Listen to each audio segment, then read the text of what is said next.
আমি আপনাদের সামনে সূরাত মুহাম্মদ, কোন সূরা? মুহাম্মাদুর রাসূলুল্লাহ সাল্লাল্লাহু আলাইহি ওয়াসাল্লামের নামে পবিত্র কোরআন শরীফের 26 নম্বর পারা একটি সূরা আল্লাহ পাক নাযিল করেছেন মুহাম্মাদুর রাসূলুল্লাহ সাল্লাল্লাহু আলাইহি ওয়াসাল্লামের নামে। এই সূরাত মুহাম্মাদের 33 নম্বর আয়াত, 26 নম্বর পারা, 9 নম্বর পৃষ্ঠার মাঝামাঝি থেকে আমি আয়াতে কারিমাটা তেলাওয়াত করেছি। মুসলিম শরীফ থেকে হযরত আবু হুরায়রা রাদিয়াল্লাহু তাআলা আনহু থেকে বর্ণিত একটি হাদিস শরীফ তেলাওয়াত করেছি। কোরআন কারীমের আয়াত এবং হাদিস শরীফের নির্দেশ হলো, মূল কথা হলো, আমার আপনার যাবতীয় ইবাদত কবুল হতে হলে দুইটা শর্ত লাগবে। কয়টা শর্ত? দুইটা শর্ত লাগবে। একটা হলো আল্লাহ রাব্বুল আলামিনের ওয়াদা, আরেকটা হলো বিশ্বনবী জনাব মুহাম্মদুর রাসূলুল্লাহ সাল্লাল্লাহু আলাইহি ওয়াসাল্লামের সুন্নাত তরিকা অনুযায়ী। অর্থাৎ আমি যা করব তা আল্লাহর আইন অনুযায়ী হতে হবে, বিশ্বনবীর আদর্শ অনুযায়ী, বিশ্বনবীর অনুকরণে হতে হবে। আমি নিজে মন করা কোনো কাজ করলে সেটা আল্লাহ পাক কবুল করবে না। আসুন আল্লাহ পাক যে আয়াতে কারিমাটি সূরা মুহাম্মাদে নাযিল করেছেন আজকের আলোচ্য বিষয় সম্পর্কে সেটা আমরা পড়ি। আল্লাহ রাব্বুল আলামিন বলেন, ইয়া আইয়ুহাল্লাযীনা আমানু আতিউল্লাহা ওয়া আতিউর রাসূলা ওয়া লা তুবতিলু আ'মালাকুম। সুবহানাল্লাহ। আল্লাহ রাব্বুল আলামিন বলেন, হে পৃথিবীর মানুষেরা, বিশেষ করে ইমানদার যারা আছো, তোমরা যারা বিশ্বনবীকে মানো, আমি আল্লাহকে মানো, পরকালকে মানো, আসমান জমিনের স্রষ্টা আল্লাহ, এই কথা মানো, সার্বভৌমত্বের মালিক আল্লাহ, এই কথা যারা মনে প্রাণে দৃঢ়ভাবে বিশ্বাস করো, ও মুমিনরা তোমরা খেয়াল করে শোনো, তোমরা আল্লাহর আইন মানো, বিশ্বনবীকে অনুকরণ আর অনুসরণ করে, আল্লাহর আইন মানো, বিশ্বনবীকে অনুসরণ করে, ওয়ালা তুবতিলু আ'মালাকুম, তোমরা তোমাদের নেক কাজ এবং অন্যান্য কাজগুলোকে নষ্ট করিও না। হে ঈমানদারেরা, তোমরা আল্লাহর ওয়াদা পালন করো, আল্লাহর ইতাআত করো, ওয়া আতিউর রাসূলা, বিশ্বনবীর ইতাআত করো মানে বিশ্বনবীকে অনুকরণ করে কাজ করো, অনুসরণ করে আল্লাহর আইন মানো, আল্লাহর আইন পালন করো। ওয়ালা তুবতিলু আ'মালাকুম, তবে তোমরা তোমাদের আমলগুলোকে, তোমরা তোমাদের নেক কাজগুলোকে নষ্ট করিও না। তাহলে এই আয়াতের দুইটা অংশ। প্রথম অংশ হচ্ছে আল্লাহর আইন মানো, বিশ্বনবীকে অনুকরণ করে। পরের অংশ বললেন তোমরা তোমাদের আমলগুলোকে নষ্ট করিও না। কেন এই কথা বললেন? তাফসীরে দালালাইনের ভিতরে এসেছে, অর্থাৎ আল্লাহর আইন মানতে গিয়ে যদি রাসূল সাল্লাল্লাহু আলাইহি ওয়াসাল্লামের অনুসরণ না হয়, তাহলে তার আমল আল্লাহর দরবারে কবুল হবে না। নাউযুবিল্লাহ। তাহলে আমার আপনার অনুসরণ, মডেল, আইডল সবকিছু হচ্ছে মুহাম্মাদুর রাসূলুল্লাহ সাল্লাল্লাহু আলাইহি ওয়াসাল্লাম। মুসলিম শরীফের ভিতরে হযরত আবু হুরায়রা রাদিয়াল্লাহু তাআলা আনহু থেকে বর্ণিত, বিশ্বনবী জনাব মুহাম্মাদুর রাসূলুল্লাহ সাল্লাল্লাহু আলাইহি ওয়াসাল্লাম ফরমান, মান আতাআনি ফাকাদ আতাআল্লাহ। আল্লাহর হাবিব ফরমান, যারা আমি নবীকে অনুকরণ করলো, আমি নবীকে মানলো, তারা যেন স্বয়ং আল্লাহ রাব্বুল আলামিনকে মানলো। সুবহানাল্লাহ। ওয়া মান আসানি ফাকাদ আসাল্লাহ। যারা আমি নবীকে অমান্য করলো, আমি নবীকে প্রত্যাখ্যান করলো, তারা যেন সরাসরি আল্লাহ রাব্বুল আলামিনকে প্রত্যাখ্যান করলো, আল্লাহ রাব্বুল আলামিনকে অস্বীকার করলো। নাউযুবিল্লাহ। আল্লাহ রাব্বুল আলামিন 5 নম্বর পারা 9 নম্বর পৃষ্ঠায় বলেন, মাইয়াতির রাসূলা ফাকাদ আতাআল্লাহ। আমার আল্লাহ বলেন, যারা আমার রাসূলকে অনুকরণ করলো, তারা যেন সরাসরি আমি আল্লাহ রাব্বুল আলামিনকে অনুকরণ আর অনুসরণ করলো। সুবহানাল্লাহ। আল্লাহ রাব্বুল আলামিন সূরাতুল ফাতহের 26 নম্বর পারা 11 নম্বর পৃষ্ঠায় আয়াত নাযিল করলেন, ইন্নাল্লাযীনা ইন্নামা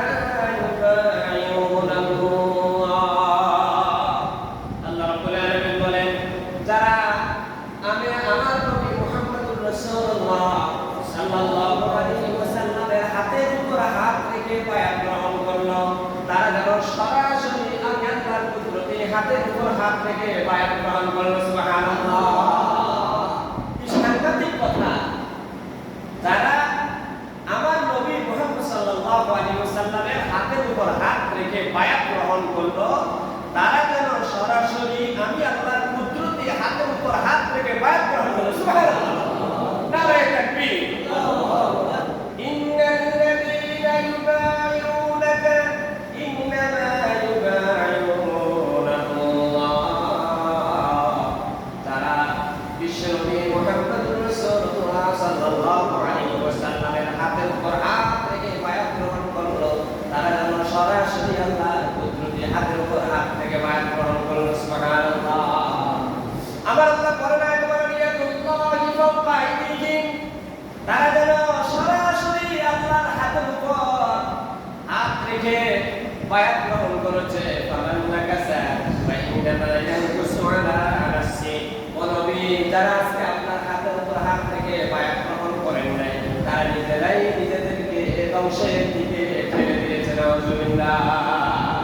ওয়া মান আওফা বিমা আহাদা আলাইহিল্লাহ।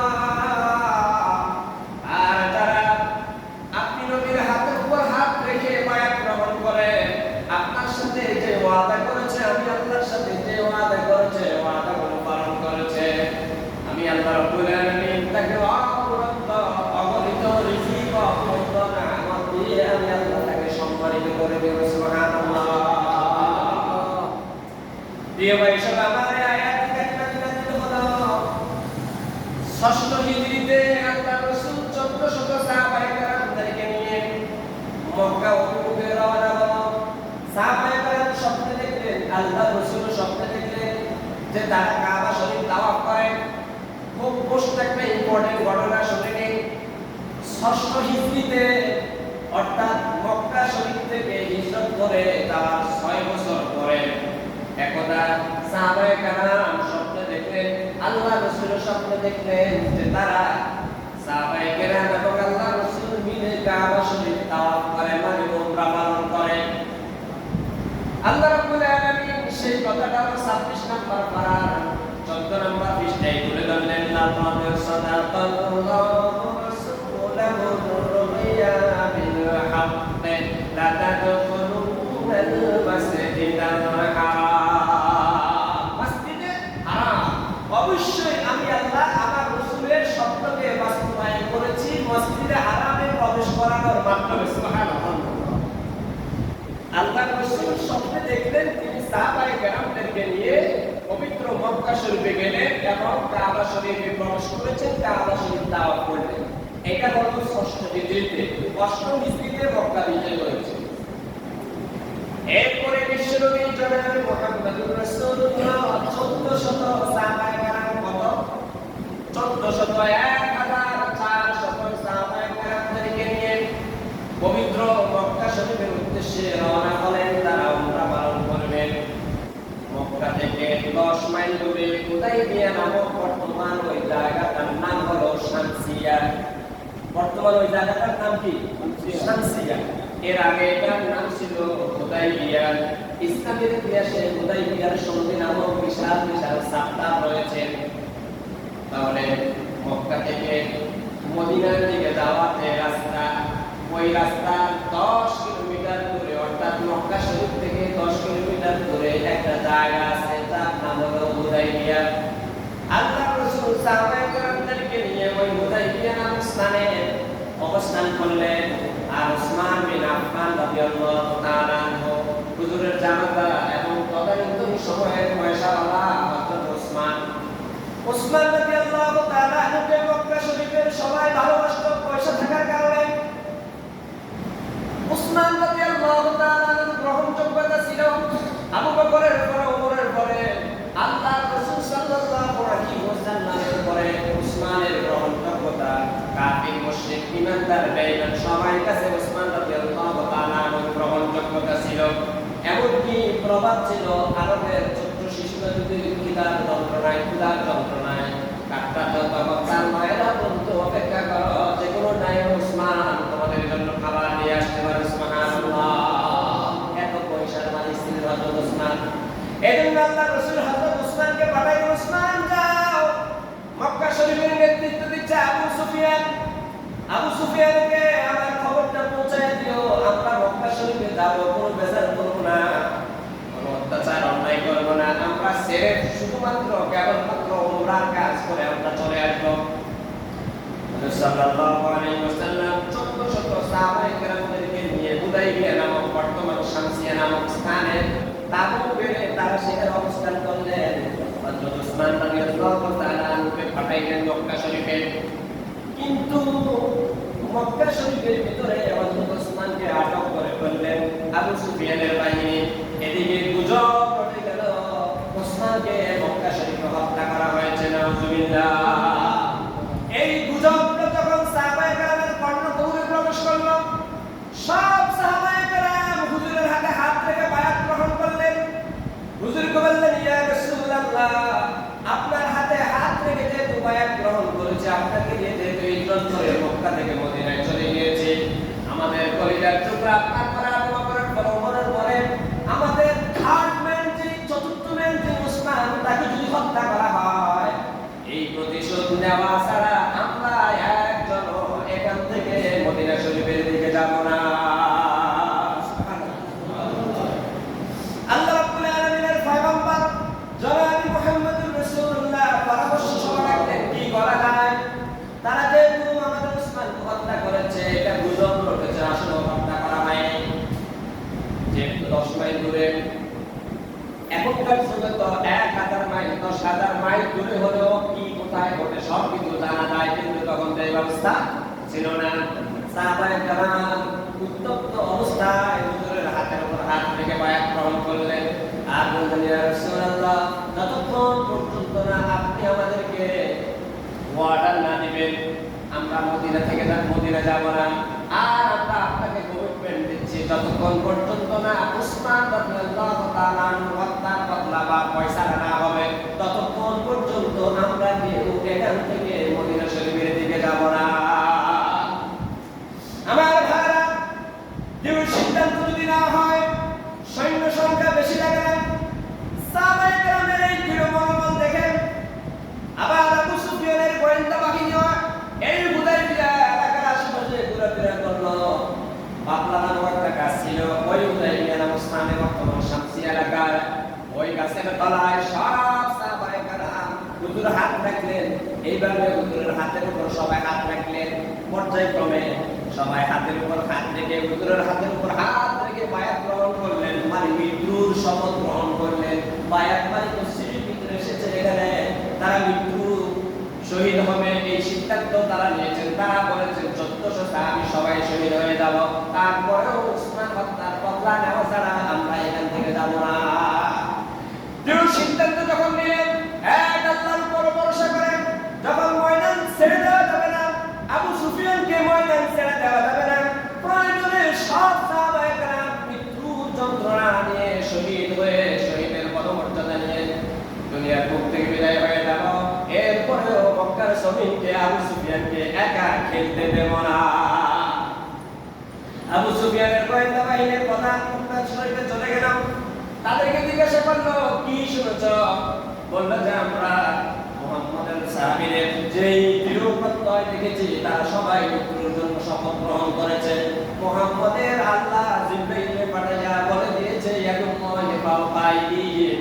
যারা মুহাম্মদের হাতের উপর হাত রেখে বায়াত গ্রহণ করলো, তারা যেন সরাসরি আল্লাহর কুদরতে হাতের উপর হাত রেখে বায়াত গ্রহণ করেছে।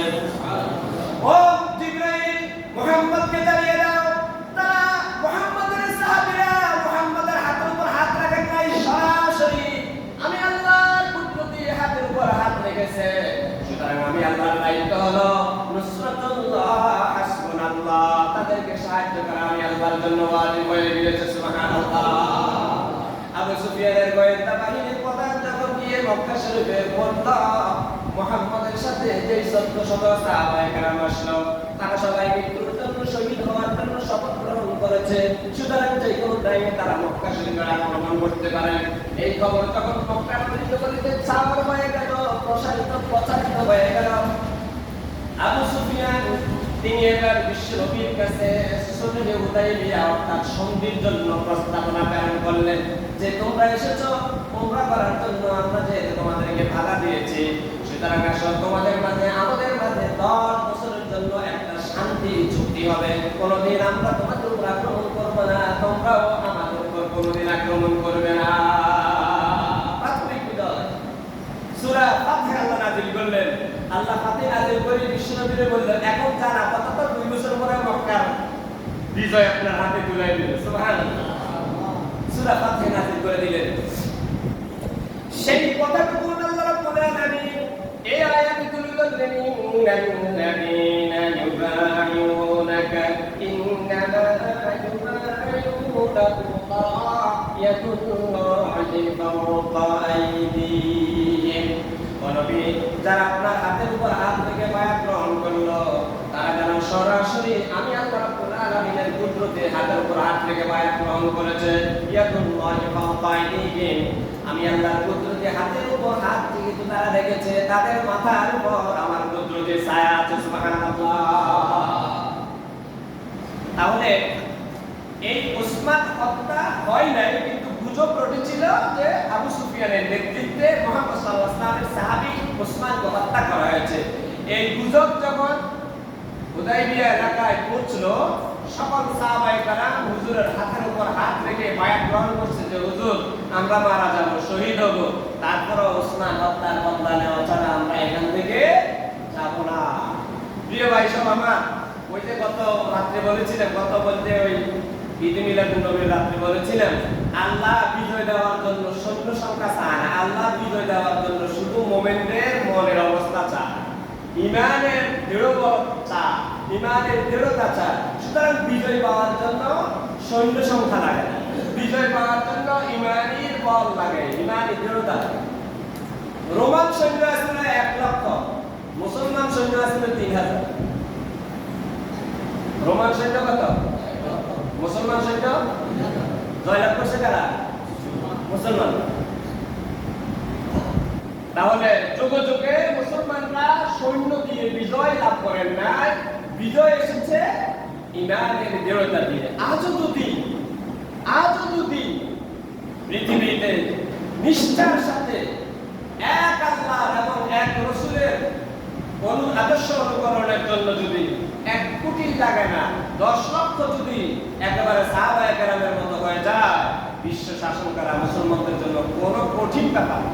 কারণ ওদের ইমানি বল নাই, ওরা কাফেরেরা মুনাফিকেরা শত বার মরে, মুসলমানদের বিজয় দেখলে ওরা মরে। এজন্য পাক্কা মুমিন হতে হলে আমাদের ইবাদতগুলো কবুল করাতে হলে শর্ত লাগবে 2টা। আমাদের আজকের আলোচনা বিষয় হলো আমার আপনার যাবতীয় ইবাদত আল্লাহর দরবারে কবুল করাতে হলে কয়টা শর্ত লাগবে? যে আয়াতটি আমি আপনাদের সামনে তেলাওয়াত করেছি সূরাতুল মুহাম্মদ, এই সূরাতুল মুহাম্মদের 33 নম্বর আয়াতে আল্লাহ পাক এই কথা বলে দিলেন। আল্লাহ রাব্বুল আলামিন বলেন, ফালা রাব্বিকা লা ইউমিনুনা হাত্তা ইউহাক্কিমুকা ফীমা শাজারা বাইনাহুম থুম্মা লা ইয়াজিদু ফী আনফুসিহিম হারাজান মিম্মা قضيت ويسلموا تسليما।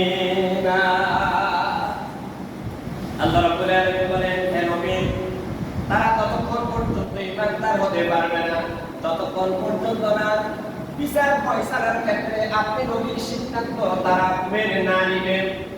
সুম্মা লা ইয়াজিদু ফী আনফুসিহিম হারাজা, তারা বিচার ফয়সালার ক্ষেত্রে আপনার সিদ্ধান্ত মেনে নিতে যদি সংকোচ বোধ করে তাহলে তারা ঈমানদার হতে পারবে না। আর যখন কথাইটা তারা যদি আপনার সিদ্ধান্ত মেনে নেয়, ওয়াইসাল্লিমু তাসলিমা, তারা যদি মন সন্তুষ্ট হয়ে যায় আপনার রায়ের উপরে, তাহলে তারা ঈমানদার হতে পারবে। সুবহানাল্লাহ।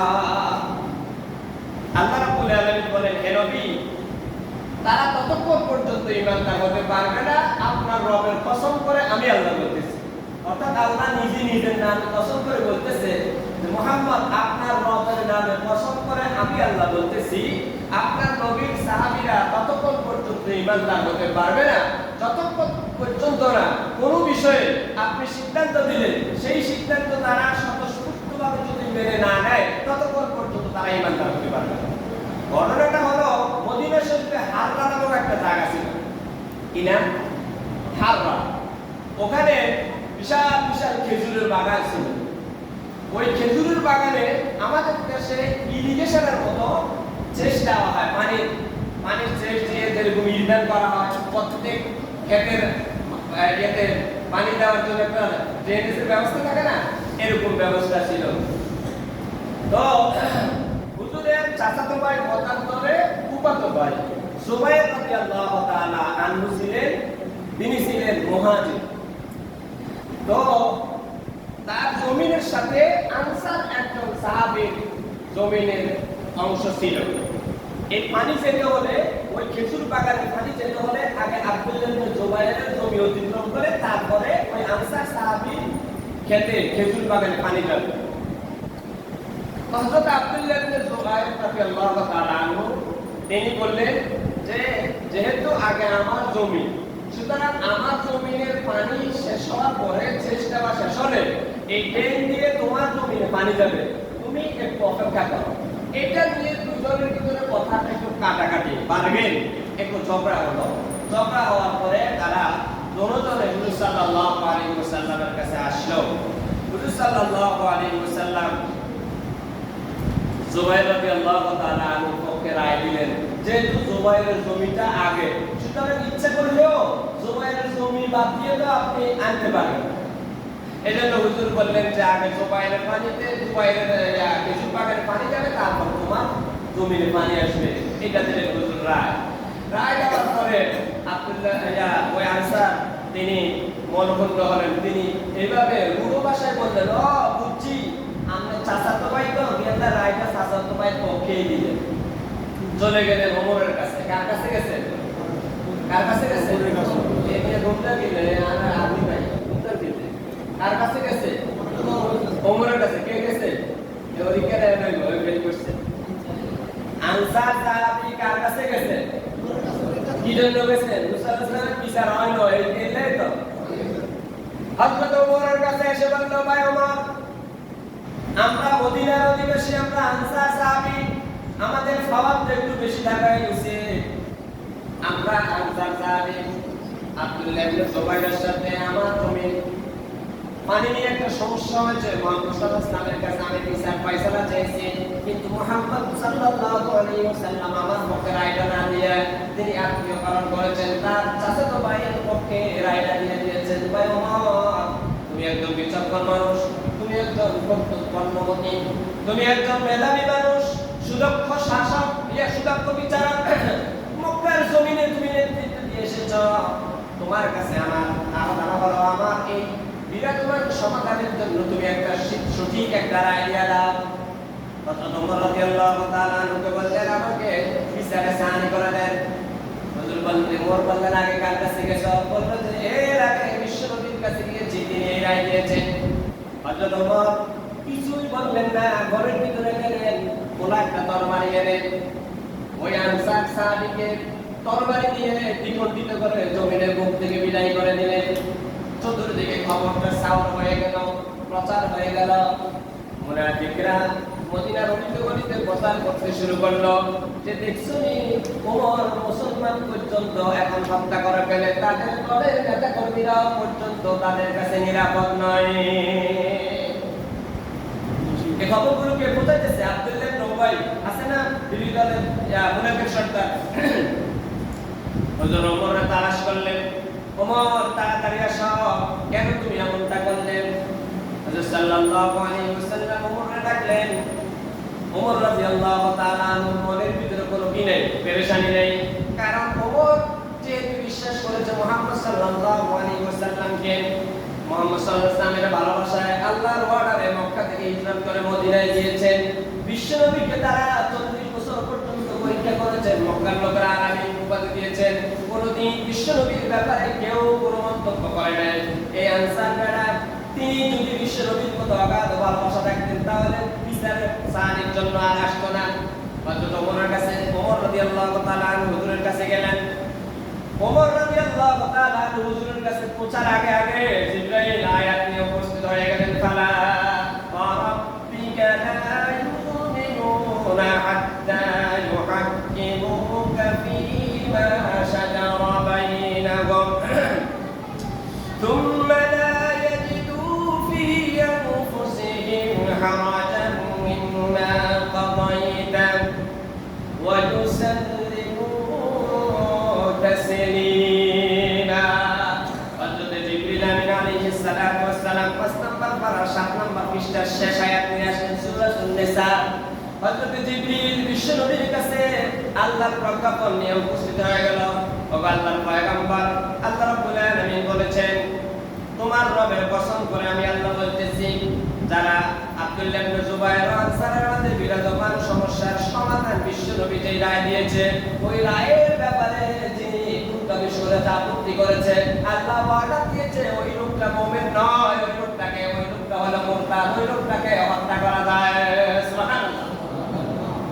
ওমর আসছে হুজুরের কাছে, হুজুর এই কথাটাই বলতে তো, ওমর এখনো ইসলাম শিশু, এখনো ইসলাম পরিপূর্ণভাবে কায়েম হয় নাই।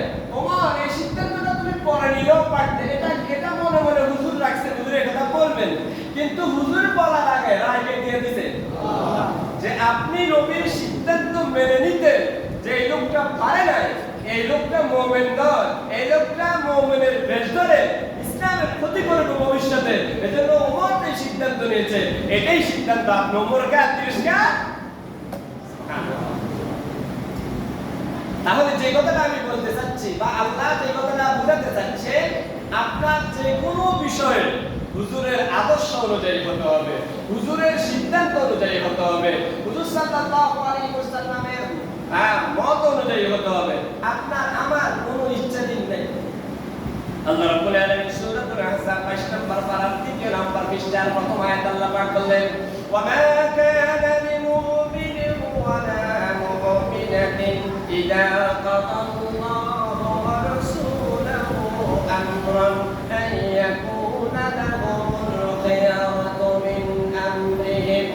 আল্লাহ রাব্বুল আলামিন বলেন, কোন মুমিন নারী এবং পুরুষ, মুমিন নারী এবং পুরুষের অধিকার নাই ঈমান আনার পরে আল্লাহর আইন আর বিশ্ব নবীর আদর্শের বাহিরে যাওয়ার কোনো অধিকার নাই।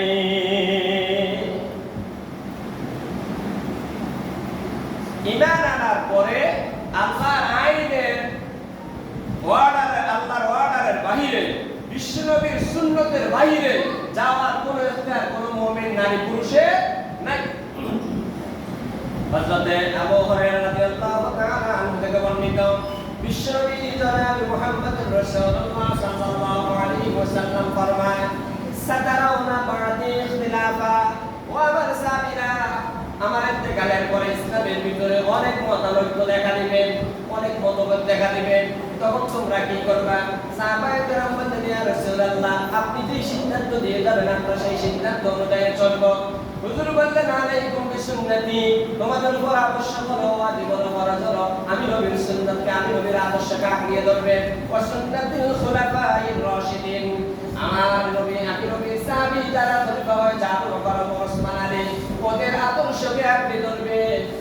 আদু আলাইহা বিন নওয়াজিজ, ও আমার সাহাবীরা তোমরা এমন ভাবে আঁকড়িয়ে ধরবে যেরকম কোন শক্ত জিনিসকে দাঁত দিয়ে আঁকড়িয়ে কামড়ায় ধরে, তোমরা ইসলামের বিধানকে, আমি নবীর আদর্শকে এমন শক্তভাবে আঁকড়ে ধরবে। সুবহানাল্লাহ। বিশ্বনবী বললেন, ইয়াকুম আল-উমুর মুহদাসাত, আমার পরে সাহাবায়ে কেরামের পরে তাবিঈনের পরে আর তোমরা নতুন কোন জিনিস আবিষ্কার উদ্ঘাটন করবে না। কুল্লু বিদআতিন দালালা, এই সবগুলো হলো গোমরাহি, নতুন আবিষ্কার। এরপরে বিশ্বনবী জনাব মুহাম্মদুর রাসূলুল্লাহ বললেন, ওয়া মান সাবিরা ইন্নামাল মুমিনুনা কাজামালিল আনফি আইসুমা কিদু ইনকাদা, ওয়া মান সাবিরা, মুমিনের জীবনটা হলো উটে রশি লাগানোর মতো, উটে রশি লাগিয়ে যেরকম রাখাল উটকে যেদিকে ইচ্ছে সেদিকে নিতে চায়। ঈমান আনছো মানে আল্লাহ এবং আল্লাহর রাসূলের সামনে তুমি আত্মসমর্পণ করেছো। কোরআনের একটা রশি, হাদিস শরীফের একটা রশি, আল্লাহর আইনের একটা রশি, বিশ্ব নবীর আদর্শের একটা রশি তোমার জীবনকে বেঁধে ফেলবে। আল্লাহ এবং তার রশি কোরআন শরীফ আর হাদিস শরীফ যেদিকেই তোমাদেরকে টেনে নিতে চাইবে সেদিকেই যেতে পারবে, তাহলে তোমরা পূর্ণাঙ্গ মুমিন হতে পারবে। সুবহানাল্লাহ। কথা বুঝে আসছে? হুজুর বললেন একজন লোক ঈমান আনার পরে সেই লোকটি হলো উটের রশি লাগানোর মতো। উটের রশি লাগাইলে গরুর রশি দিবালে না, ছাগলের। হুজুর উটের কথা বলছেন এই কারণে যেহেতু আর দুনিয়া উট সচরাচর ব্যাংকের আলো বাড়ানো। এটা তো হুজুর বললেন ইন্নামাল মুমিনুনা কাজামালিল আনফে। মুমিন তো হলো ওরাই যারা, মুমিন হলো ওই মানুষের ওই মতো যেই উটের রশি লাগিয়ে উটের রাখাল তাকে যেদিকে ইচ্ছে সেদিকে নেয়, তখন উটের আর ইচ্ছাধীন চলার কোনো অধিকার নাই। রাখাল যেদিকে নিতে চাইবে উট সেদিকে যেতে বাধ্য। ও আমার সাহাবীরা, তোমরা যদি হাসরের ময়দানে আল্লাহর আদালতে যদি বিনা হিসেবে জান্নাতে যেতে চাও, তোমরা কোরআন শরীফের এবং হাদিস শরীফের রশিতে আঁকড়ে থেকে, কোরআন শরীফের এবং হাদিস শরীফের রশিতে আঁকড়ে থেকে আল্লাহ এবং আল্লাহ রাসূল যখন যে সিদ্ধান্ত দিল কোরআন হাদিস অনুযায়ী, সেই সিদ্ধান্ত কাছে যদি তোমরা মাথা নত করো তাহলে তোমরা জান্নাতে। আমার আল্লাহ রাব্বুল আলামিন 28 নম্বর পারা 5 নম্বর পৃষ্ঠার শেষে আয়াতে বললেন মা আতাকুমুর রাসূল ফাখুযুহু ওয়া মা নাহাকুম আনহু ফান্তাহু। আমার আল্লাহ অর্ডার দিয়েছেন তোমাদেরকে কিয়ামত পর্যন্ত আমার যত উম্মত আসবে সবার জন্য বিধান প্রযোজ্য। তোমাদের রাসূল যা নিয়ে এসেছেন, আমাদের রাসূল কি নিয়ে এসেছেন? তোমাদের রাসূল যা নিয়ে এসেছেন তা গ্রহণ করো। ওমা নাহাকুম আনহু ফান্তাহু। তোমাদের রাসূল যা নিষেধ করেছেন তা বর্জন করো। ওয়াত্তাকুল্লাহ ইন্নাল্লাহা খাবীরুম বিমা তা'মালুন। আল্লাহকে ভয় করো, আমি আল্লাহ তোমাদের সব বিষয়ে খোঁজ খবর রাখি। তাহলে আয়াত থেকে হাদিস শরীফ থেকে আমরা যা বুঝলাম, ঈমান আনার পরে আমার আর আপনার কোনো ইচ্ছাধীন কোনো কাজ করার কোনো অধিকার নাই। যদি বলি, যদি করি, আমি যে আয়াত নিয়ে আলোচনা শুরু করেছি উপসংহারে সেই আয়াত বলি, সূরাতুল মুহাম্মাদের 33 নম্বর আয়াত 26 নম্বর পারার 9 নম্বর পৃষ্ঠার মাঝামাঝি যে আয়াত দিয়ে আজকে খুতবা শুরু করলাম, সেই আয়াত দিয়ে আজকে উপসংহার দিচ্ছি। আল্লাহ পাক বললেন ইয়া আইয়ুহাল্লাযীনা আমানু আতিউল্লাহ ওয়া আতিউর রাসূল। হে ঈমানদারেরা, আল্লাহর আইন ও বিশ্বনবীকে অনুসরণ করে ওয়ালা তুবতিলু আমালাকুম। তোমরা তোমাদের আমলগুলোকে নষ্ট করিও না। এর মানে হলো আপনার কাজ যদি আল্লাহর আইনের বিরুদ্ধে হয়, আপনার আমল যদি আল্লাহর রাসূলের সুন্নতের বিরোধী হয়, তাহলে আপনার ওই আমল আল্লাহর দরবারে কবুল হবে না, আল্লাহ বাতিল করে দিবেন। সুবহানাল্লাহ। বিশ্বনবী বলেন লা ইউকবালু মিনাল আমালি ইল্লা বিশারতাইন। বান্দার কোনো আমল কবুল হবে না দুটি শর্ত ছাড়া। কয়টা শর্ত? দুইটা। একটা হলো আল্লাহর সন্তুষ্টি থাকতে হবে, মানে আল্লাহর আইন অনুযায়ী হতে হবে। আরেকটা হচ্ছে আল মুতাবাআতু লির রাসূল। আরেকটা হলো বিশ্বনবী জনাবে মুহাম্মদুর রাসূলুল্লাহ সাল্লাল্লাহু আলাইহি ওয়াসাল্লামের আদর্শ অনুযায়ী হতে হবে। তাহলে টোটালি ক্লিয়ার কথা, আমরা আল্লাহর বান্দা রাসূলের উম্মত, এই কথা তো আমরা সবাই স্বীকৃতি দিচ্ছি। বিসমিল্লাহি ওয়া আলা মিল্লাতি রাসূলিল্লাহ। আল্লাহ তোমার নামে রাসূলের আদর্শের উপর আমরা এই মাইয়াতকে রেখে গেলাম। তাহলে আমার জীবনের শুরু হলো আল্লাহর আইন দিয়ে, রাসূলের আদর্শ দিয়ে। আমি যখন দুনিয়াতে আসছি তখন আমার ডান কানে আযান দিয়ে বুঝানো হলো আল্লাহু আকবার, আল্লাহ মহান, আশহাদু আন্না মুহাম্মাদুর রাসূলুল্লাহ, মুহাম্মদ সাল্লাল্লাহু আলাইহি ওয়াসাল্লাম ইজ দ্য মেসেঞ্জার। মুহাম্মদ সাল্লাল্লাহু আলাইহি ওয়াসাল্লামের আদর্শ, মুহাম্মদ সাল্লাল্লাহু আলাইহি ওয়াসাল্লামের চরিত্র, আদর্শ তোমাদেরকে মেনে চলতেই হবে। দুনিয়াতে আসার পর আমাদের কানে দুইজনের বাণী ঘোষণা হয়েছে, একটা হলো আল্লাহর বড়ত্ব, আরেকটা হলো মুহাম্মদ সাল্লাল্লাহু আলাইহি ওয়াসাল্লামের আদর্শের কথা। ডান কানে আযান, বাম কানে আকামত, দিয়েছে কিনা? মৃত্যুর শেষে আবার আমাদেরকে বলা হবে বিসমিল্লাহি ওয়া আলা মিল্লাতি রাসূলিল্লাহ। আল্লাহ তোমার নামে তোমার রাসূলের আদর্শ রেখে গেলাম। তাহলে মাঝখানে 60 70 80 বছর যে আমাদের হায়াত, এটা কি আল্লাহর আইনের এবং রাসূলের আদর্শ অনুযায়ী চলবে না অন্য কারো মন্ত্রতন্ত্র অনুযায়ী চলবে? সিদ্ধান্ত আপনাদের, সিদ্ধান্ত দিয়েছে আল্লাহ। আপনি যদি আল্লাহর সিদ্ধান্ত মানেন, আপনার ইন্তিকালের সাথে সাথে সরাসরি জান্নাতি। আপনি যদি ব্যান্ডিল করেন, গড়মিল করেন, তাহলে আপনার শাস্তি। আল্লাহ পাক সেই কথাটাও প্রথম নাম্বার পারার 13 নম্বর পৃষ্ঠা 12 নম্বর পৃষ্ঠায় বলেছেন আফাতুমিনুনা বিবাদিল কিতাব ওয়া তাকফুরুনা বিবাদ। তোমরা যদি বিশ্বনবীর আদর্শ, কোরআন শরীফের কিছু অংশ মানো, বিশ্বনবীর আদর্শ কিছু ক্ষেত্রে মানো, বাকি কিছু ক্ষেত্রে যদি বাদ দাও, আমা জাযাউ মা ইয়াফালু, তাহলে তোমরা কোনো প্রতিদান পাবে না। তাহলে এই আয়াত থেকে ক্লিয়ার মেসেজ আল্লাহ পাক দিয়ে দিলেন। 4 না 6 না 12 না 16 নাই আল্লাহর রাসূলকে মানতে হবে, 16 নাই আল্লাহর আইন মানতে হবে। আমা তাওফীক ইল্লা বিল্লাহ। আসসালামু আলাইকুম। যারা কামনা করেন না, যারা সাদত